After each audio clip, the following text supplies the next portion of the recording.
जादुई तालाब और हिरण। सुंदरपुर नाम के राज्य में एक सुजेन नाम की लड़की रहा करती थी। उसके भाई का नाम था एलन। दोनों एक दूसरे से बहुत प्यार किया करते थे।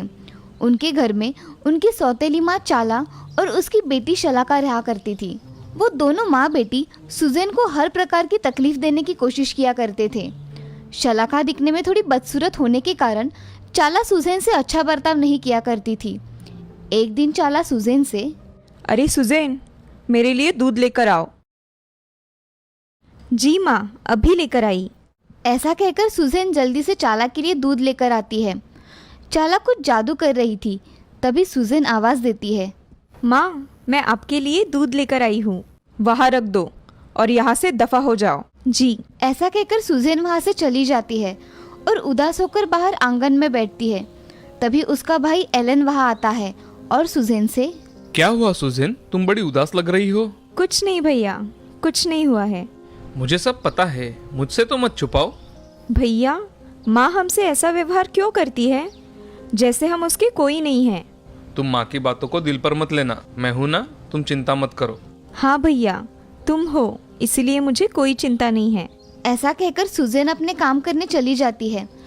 ऐसे ही दिन बीत जाते हैं, मगर उसकी सौतेली माँ उन दोनों पे बहुत जुल्म करती है। उससे घर के सारे काम करवाती है। उसकी बेटी शलाका और वो दोनों दिन भर मज़े में रहा करते थे। एलन भी अब दिन भर के काम करके ऊब गया था। एक दिन एलन और सुजेन वहाँ से भाग जाने की सोचते हैं और उसी रात वो दोनों घने जंगल में भाग जाते हैं और थककर एक पेड़ के नीचे सो जाते हैं। अगली सुबह घर में, सुजेन, मेरे लिए 1 कप चाय लेकर आओ, जल्दी। उसे कोई आवाज़ नहीं आती। वो फिर से आवाज़ लगाती है, सुजेन। तभी उसके समझ में आता है कि घर में कोई नहीं है। वो अपने कमरे में जाकर अपना जादू एक आईने पर डालकर देखती है कि सुजेन कहाँ पे है। तो उसे पता चलता है कि सुजेन और एलन जंगल में सो रहे हैं। अब वो बोलती है, अच्छा हुआ ये जंगल में चले गए, मुझे इन्हें घर से निकालने की नौबत ही नहीं आई। अब देखो कैसे मज़ा आता है। ऐसा कहकर चाला अपना जादू जंगल के पानी पर कर देती है। उन दोनों ने ये पानी पिया तो वो जानवर बन जाएंगे। हा हा हा।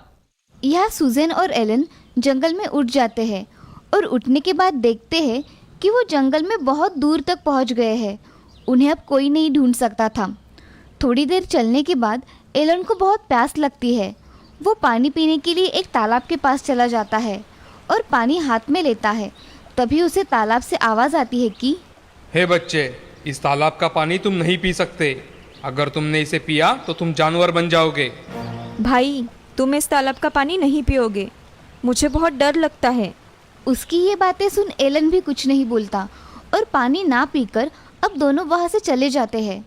तभी थोड़ी ही दूर चलने के बाद एलन सुजेन से, अगर मुझे आगे कोई पानी का तालाब मिला तो मैं उसमें से पानी पी जाऊंगा। मुझे सच में बहुत प्यास लगी है। हाँ भैया, ठीक है।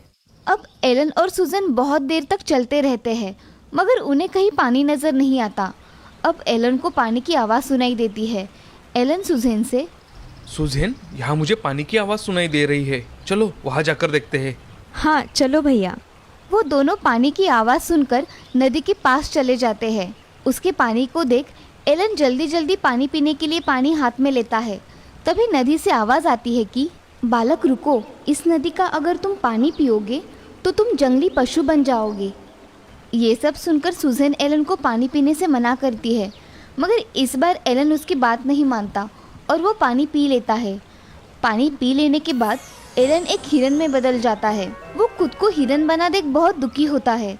तभी सुजेन उससे कहती है कि, भाई, मैंने तुम्हें कहा था ना इस तालाब का पानी मत पियो, मगर तुमने नहीं सुना। अब तुम मुझे छोड़कर कहीं मत जाना। यहाँ जंगल में बहुत भयानक पशु होंगे, तुम्हारी जान को खतरा होगा। ये सब सुनकर हिरन रोने लगता है और सुजेन के गले लग जाता है। तभी कुछ देर चलने के बाद सुजेन को एक झोपड़ी दिखाई देती है, जिसमें रहने का कुछ सामान तो होता है, मगर उसमें कोई नहीं रहता था। ये देख सुजेन एलन से बोलती है, भैया, हम अब यहीं रहेंगे, हमारे लिए इससे अच्छी जगह कोई नहीं होगी। ये सुनकर हिरन गर्दन हिलाता है और बोलने की कोशिश करता है। तभी उसके मुंह से आवाज़ आती है, ठीक है मेरी बहना। एलन को बोलता हुआ देख सुजेन बहुत खुश हो जाती है और उसे गले लगा लेती है। अब वहाँ पड़ा हुआ कंबल साफ करके सुजेन और एलन उस पर सो जाते हैं। अगले दिन एलन और सुजेन दोनों मिलकर जंगल में बहुत घूमते हैं और कुछ खाने के लिए लेकर आते हैं। ऐसे ही बहुत दिन बीत जाते हैं, मगर अब सुजेन एलन को साथ लेकर जंगल में नहीं जाती थी क्योंकि उसकी जान को खतरा था। इसीलिए उसके लिए ताज़ी घास घर में ही लेकर आया करती थी। अब एक दिन एलन सुजेन से, सुजेन कितने दिन हुए हैं मैं घर में हूँ, मुझे बाहर घूमने जाना है, मुझे जाने दो। ठीक है भैया, तुम जाओ, मगर जल्दी घर वापस आ जाना। हाँ सुजेन, मैं वापस आने तक दरवाज़ा नहीं खोलना। मैं 3 बार आवाज़ दूंगा तभी दरवाज़ा खोलना। हाँ ठीक है भैया, तुम आवाज़ दोगे तभी मैं दरवाज़ा खोलूँगी, मगर तुम जल्दी आना भैया। हाँ मेरी बहना। ऐसा कहकर एलन वहाँ से दौड़ते हुए जंगल में चला जाता है। बहुत दिनों बाद आने के कारण एलन बहुत खुश था। वो बहुत सुंदर दिख रहा था, उसका शरीर जैसे चमक रहा था। अब एलन जंगल में इधर से उधर और उधर से इधर घूम रहा था। उसी समय उस राज्य के राजकुमार रविसेन वहाँ से गुजर रहे थे। वो शिकार करने के लिए उस जंगल में आते हैं, मगर उन्हें कुछ नहीं मिलता। कुछ समय जाने के बाद उन्हें एक हिरन दिखाई देता है। उस हिरन को देख राजकुमार उसकी शिकार करने के लिए उसके पीछे जाते हैं, मगर वो हिरन तभी घर जाने के लिए निकलता है। राजकुमार देखता है कि हिरन एक झोपड़ी के पास आकर कुछ बोलता है। मेरी प्यारी बहना दरवाज़ा खोलो, मेरी प्यारी बहना दरवाज़ा खोलो, मेरी प्यारी बहना दरवाज़ा खोलो। ऐसा 3 बार कहकर ठकठकाते ही सुजेन दरवाज़ा खोलती है और तभी राजकुमार देखता है कि एक सुंदर लड़की दरवाज़ा खोलती है और उस हिरन के साथ घर में चली जाती है। ये सब पेड़ के पीछे छुपा राजकुमार देख लेता है और मन में, अद्भुत, ये लड़की कितनी सुंदर है, मेरी तो उससे नजर ही नहीं हट रही, मगर ये हिरन के साथ क्या कर रही है। ऐसा सोचकर राजकुमार वहाँ से चला जाता है और अगले दिन राजकुमार वहाँ आकर दरवाज़ा ठकठकाता है और एलन जैसे शब्द बोलता था वैसे ही शब्द बोलता है। तभी सुजेन दरवाज़ा खोल देती है। दरवाज़ा खोलते ही सुजेन उसके आगे एक नौजवान सुंदर राजकुमार देखती है। उसकी नज़र उससे हटती ही नहीं। तभी राजकुमार सुजेन से, माफ़ कीजिए, मैंने कल आपको यहाँ देखा, इसलिए मैं आपसे बात करने चला आया। मैं इस राज्य का राजकुमार रविसेन हूँ, आप मुझे बहुत पसंद हो। ये आप क्या कह रहे हो राजकुमार? मुझे कुछ समझ में नहीं आ रहा है। मैं आपसे विवाह करना चाहता हूँ, क्या आप मुझसे विवाह करोगी? सुजेन राजकुमार की ओर देखती ही रहती है और उसे उसकी और एलन की कहानी बताती है। सब सुनने के बाद राजकुमार, मुझे इससे कोई फर्क नहीं पड़ता, आप शादी के लिए तैयार है या नहीं ये बताइए। हाँ राजकुमार, मैं आपसे शादी करने के लिए तैयार हूँ, मगर मुझे ये बात मेरे भाई को बतानी होगी। जी बेशक, आप उन्हें बताइए, मैं चलता हूँ। आप कल हमारे राज्य में शाही मेहमान बन के आइए, मैं आपकी राह देखूंगा। ऐसा कहकर राजकुमार वहाँ से चला जाता है और सुजेन को ये सब एक सपने की तरह लगता है। तभी वहाँ एलन आता है। एलन को देख सुजेन उसे सारी बात बता देती है। भैया, आज यहाँ इस राज्य के राजकुमार आए थे, उन्होंने मुझसे शादी करने का प्रस्ताव सामने रखा है। सच में सुजेन? हाँ भैया, उन्होंने कल हमें उनके राज्य में बुलाया है। फिर कल हम राजकुमार के राज्य में जाएंगे। ऐसा कहकर एलन और सुजेन अगले दिन राजकुमार के राज्य में चले जाते हैं। तभी उनको देख राजकुमार उनका स्वागत करता है और उन्हें महल में ले जाता है। दूसरे ही दिन राजकुमार और सुजेन की शादी हो जाती है। अब सुजेन और राजकुमार महल में खुशी खुशी रहने लगते हैं। वो एक दूसरे के साथ बहुत खुश थे। एक दिन सुजेन की सौतेली माँ चाला अपना जादू करके आईने में देखती है कि सुजेन और एलन कहाँ पर है। तभी उसे आईने में दिखाई देता है कि सुजेन एक राजकुमारी के कपड़े पहने हुए है और उसके साथ राजकुमार भी है और एलन गार्डन में घास खा रहा है। ये सब देख चाला को बहुत गुस्सा आता है। तभी वो गुस्से से शीशा तोड़ देती है और अपनी बेटी को लेकर महल आने के लिए निकल जाती है। चाला महल में पहुंचते ही देखती है कि राजकुमारी सुजेन अपने कक्ष में आराम कर रही है। ये देख चाला अपनी बेटी को जादू से सुजेन बना देती है और राजकुमारी सुजेन को अपने जादू से बेहोश कर देती है। तभी उसकी बेटी शलाखा, माँ, हमारा झूठ पकड़ा तो नहीं जाएगा ना? नहीं मेरी बच्ची, अब तुम इस राज्य पे राज करोगी, समझी? हाँ माँ, आप जैसा कहेगी मैं वैसा ही करूँगी।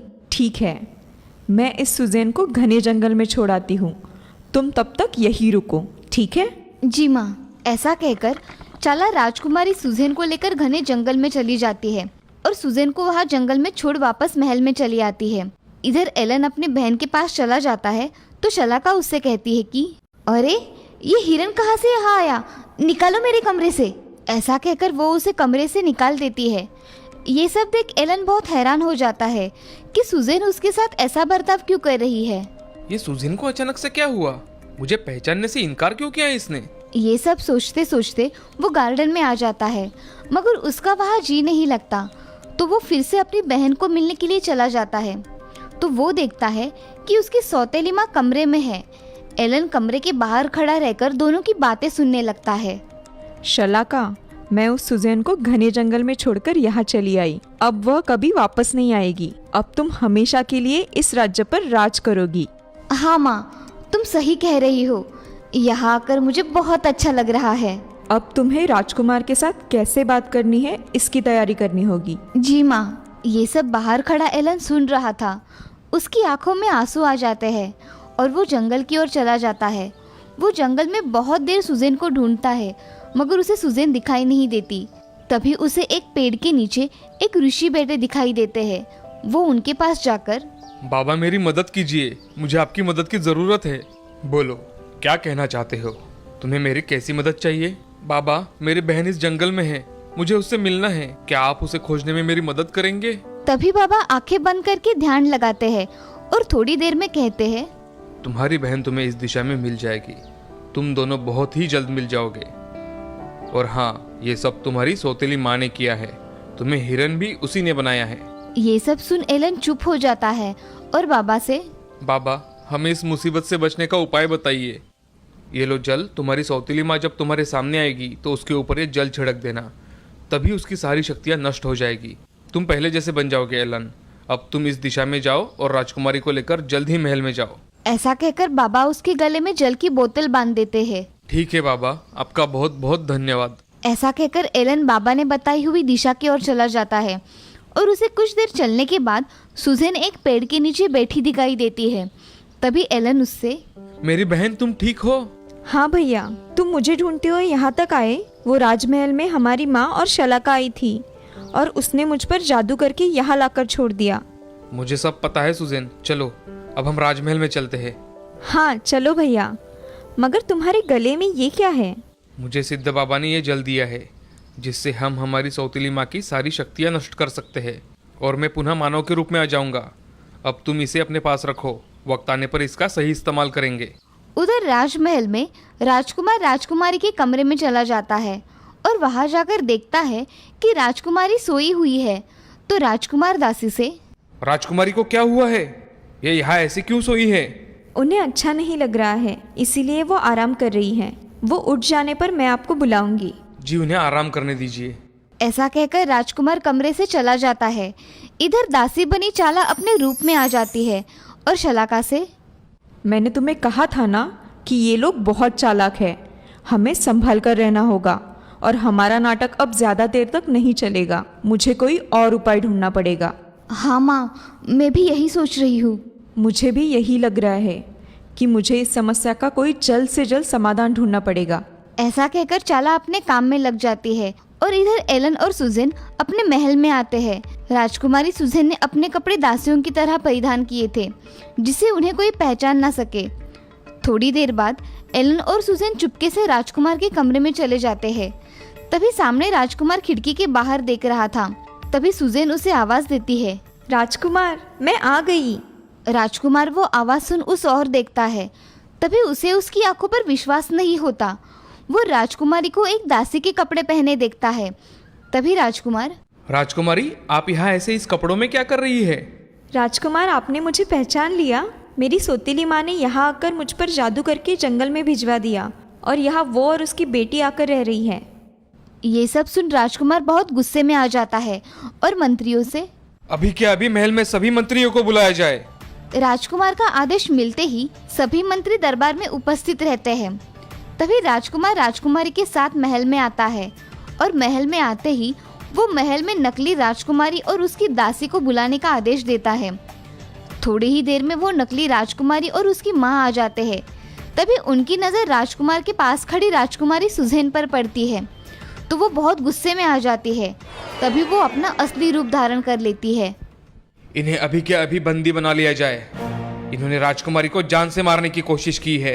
आप क्या मुझे बंदी बना लोगे? मैं कभी किसी के हाथ नहीं आती और मैं इस राजकुमारी को नहीं छोड़ूंगी। ऐसा बोलकर चाला मंत्र पढ़ती है और उसके ऊपर कुछ करे। तभी सुजैन अपने पास रखा हुआ जादुई जल जो कि बाबा ने दिया हुआ था उसे निकालकर चाला के बदन पर छिड़क देती है। तभी उस जल के प्रभाव से उसका जादू काम करना बंद कर देता है। ये सब देख चाला बहुत गुस्से में आ जाती है और अपने आप को संभाल नहीं सकती। तभी राज्य के सिपाही उसे लेकर कारागृह में डाल देते हैं। ये सब देख राजकुमार और राजकुमारी बहुत खुश हो जाते हैं और उस जल के प्रभाव से चाला की बुरी शक्तियाँ नष्ट हो जाती है और उसी के साथ एलन भी अपने मूल रूप में वापस आ जाता है। ये सब देख सभी बहुत खुश हो जाते हैं। अब सब बहुत खुशी खुशी रहने लगते हैं। इस कहानी से हमें ये सीख मिलती है कि जिंदगी में हमेशा अच्छे कर्म करने चाहिए, कभी भी बुरे कर्म नहीं करने चाहिए। बुरे कर्मों का फल बुरा ही होता है। वो कहते हैं ना, कर भला तो हो भला, कर बुरा तो हो बुरा।